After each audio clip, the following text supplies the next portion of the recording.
If you've been looking to get your first electric skateboard, this might be the video to watch.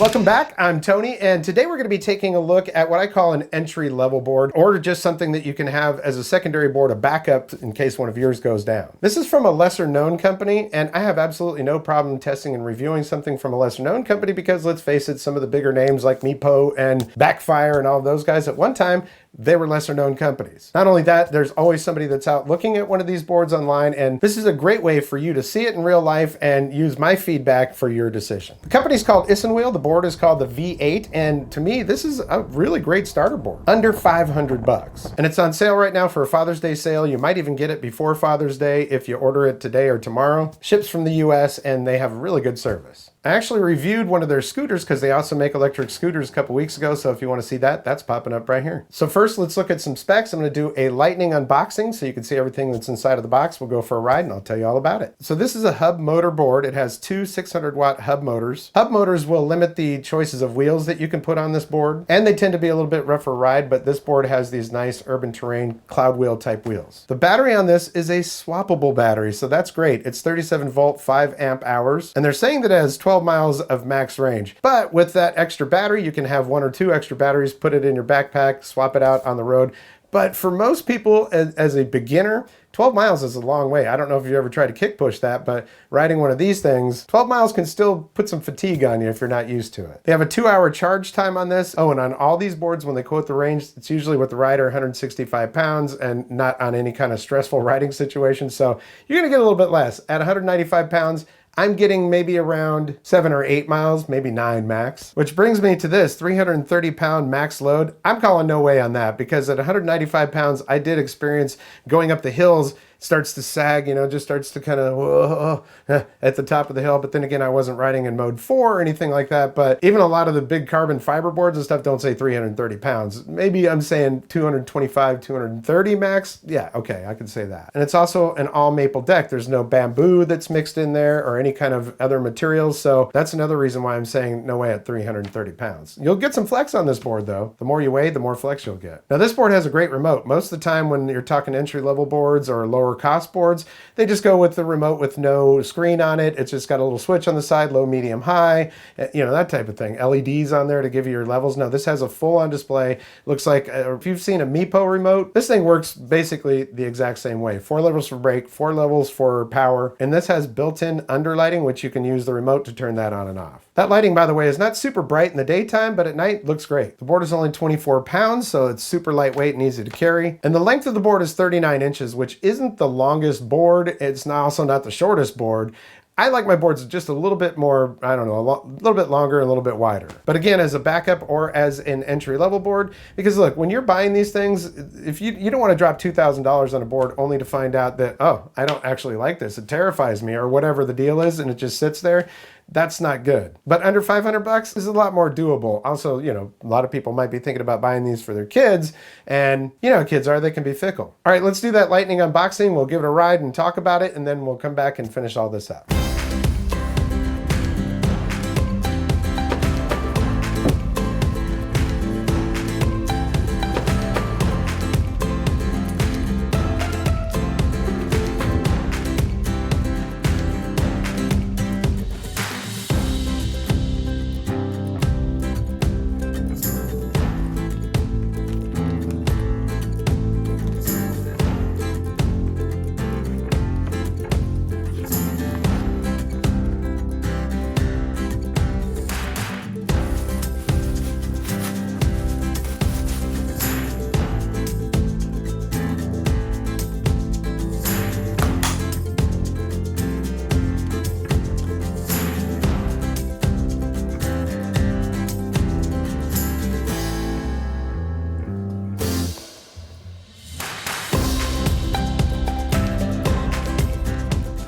All right, I've ridden this thing a few times around my neighborhood. Today I'm going to take it out for a little bit longer ride. One thing that I did notice right off the bat with this, I ride a lot of belt drive boards. I have a couple hubs that I like, but this thing, man, the free roll on it is, wow.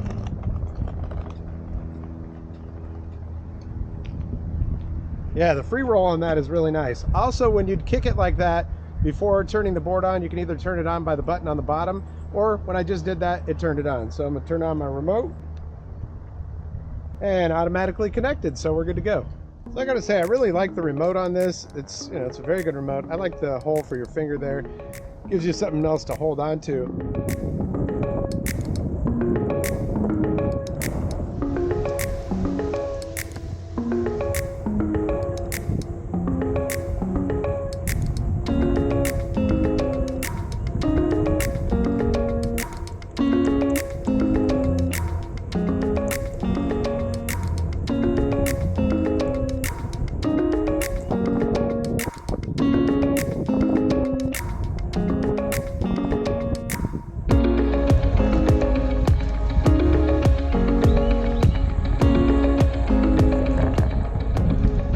You know, it can do grass, just not like, you know, I don't think it's made for that. It's more of a street board with some urban terrain wheels that makes all the bumps and stuff go away.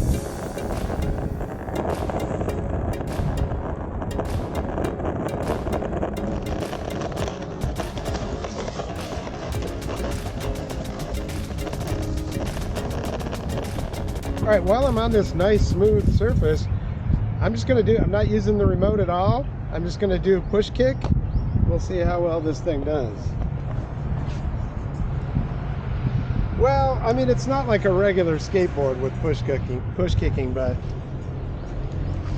if you had to get home with just push kicking, you could, and it wouldn't be nearly as bad as it would be on a belt drive board, you know?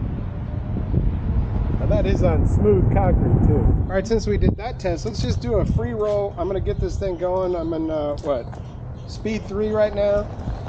Just gonna give it some acceleration. All right, hands off.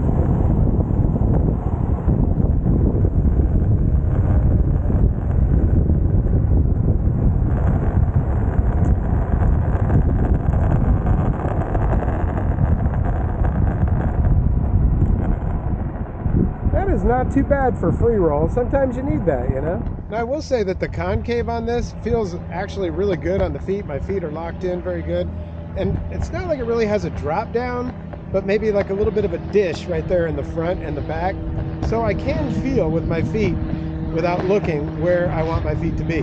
So that's good.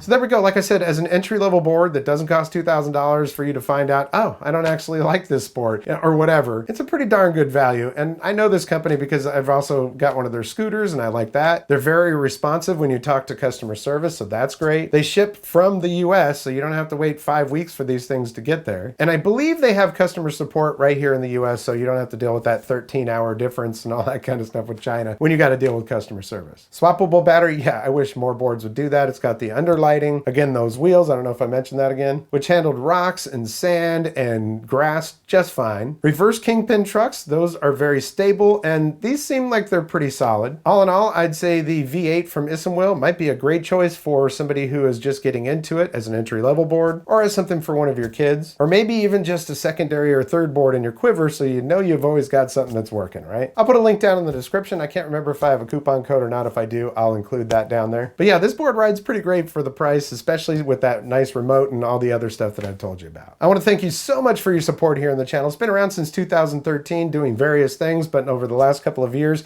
I've been able to share my passion for e-skate, electric bikes, scooters, electric guitars, solar power, solar panels. In fact, you can use those to charge these electric skateboards, which I think is awesome. Anything that's electronics, I love it. I'm just a big geek, so I'm glad I'm able to share my passions. If you're new to the channel, thank you so much for being here. If you've been around forever, awesome. Thank you so much for your support. I do have a thanks button down there if you want to thank me monetarily, because this channel is not inexpensive to run, I can tell you that. The easiest way to do so, though, is if you like this video, go ahead and give it a like. And if you haven't subscribed yet, there's a red subscribe button down there and a notification bell. If you click both of those, you'll get notifications when I upload new videos. Thank you so much again for your support, and that's going to do it for this episode. We'll catch you next time on the Vapor Trail channel.